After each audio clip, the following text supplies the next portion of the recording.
नमस्कार. टेट परीक्षेची तयारी अगदी जोरात सुरू असेल हो ना? मग मराठी व्याकरणातला एक हमखास गुण मिळवून देणारा आणि तितकाच इंटरेस्टिंग टॉपिक म्हणजे अलंकार.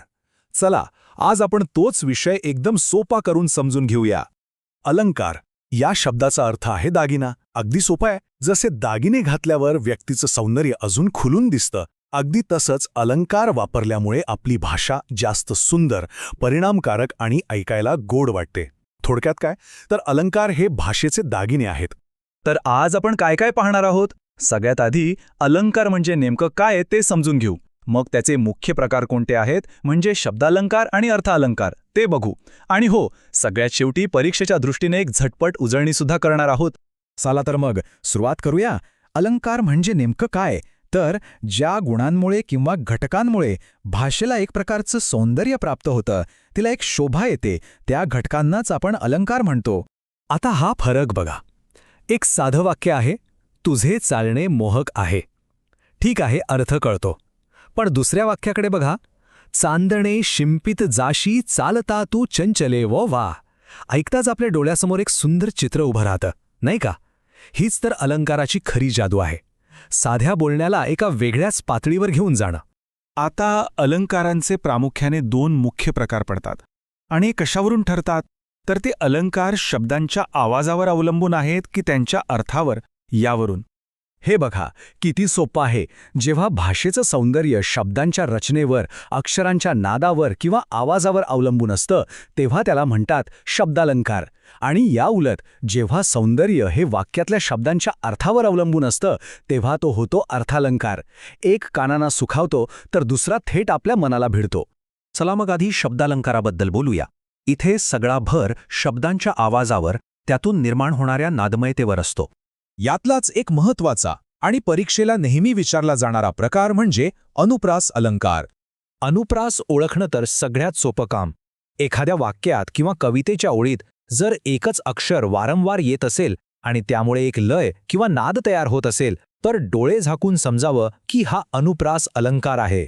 आता हे उदाहरण जरा लक्ष देऊन ऐका. काकांच्या कामाची कागदपत्रे काकींनी कात्रीने करा कापली. ऐकलं का? क क क हा आवाज सतत कानावर पडतोय. ही जी अक्षरांची पुनरावृत्ती आहे ना, तीच अनुप्रास अलंकाराची ओळख आहे. शब्दालंकारातला दुसरा प्रकार आहे यमक. हे तर आपल्या सगळ्यांच्या ओळखीचं आहे. कवितेच्या प्रत्येक ओळीच्या शेवटी किंवा ठराविक ठिकाणी सारख्या उच्चाराचे शब्द येतात ना, त्यालाच यमक म्हणतात. अगदी सोप्या भाषेत सांगायचं तर रायमिंग वर्ड्स.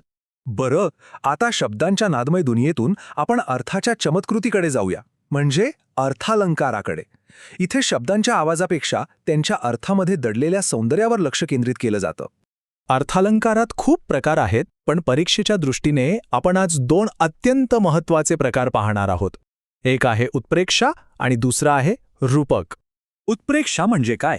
तर कल्पना, एक सुंदर कल्पना. यात एक गोष्ट ही दुसरी गोष्टच आहे असं जणू काही क्षणभर मानलं जातं.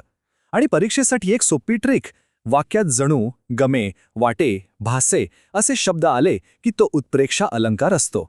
हे उदाहरण बघा. ती गुलाबी उषा म्हणजे परमेश्वराचे प्रेम जणू. इथे जणू हा शब्द आला म्हणजे गुलाबी पहाट हे परमेश्वराच्या प्रेमासारखी नाही, तर ती जणू काही परमेश्वराचं प्रेमच आहे अशी कल्पना केली आहे.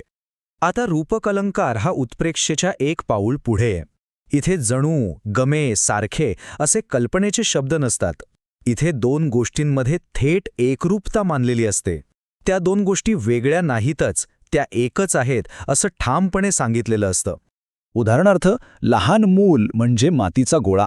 बघा, इथे लहान मूल मातीच्या गोळ्यासारखे असते असं म्हटलेलं नाही, तर मूलच मातीचा गोळा आहे असं थेट म्हटलंय.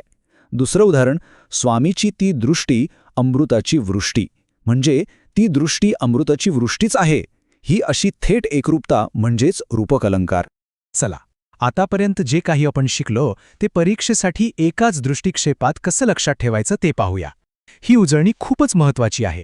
बघा, अनुप्रास ओळखायचा असेल तर अक्षरांची पुनरावृत्ती शोधा.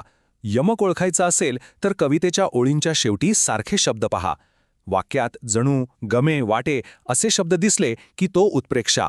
आणि जिथे दोन गोष्टी एकच आहेत असं थेट म्हटलेलं असेल तो झाला रूपक. हा तक्ता लक्षात ठेवलात तर अलंकारावरचा प्रश्न चुकूच शकत नाही. तर मग या ज्ञानामुळे आपण केवळ परीक्षेपुरता अभ्यास करत नाही, तर आपल्या मराठी भाषेचं, आपल्या साहित्याचं खरंखुरं सौंदर्य अनुभवायला शिकतो. मग आता भाषेमधलं हे दडलेलं सौंदर्य शोधायला आणि त्याचा आस्वाद घ्यायला आपण सगळे तयार आहोत नाही का?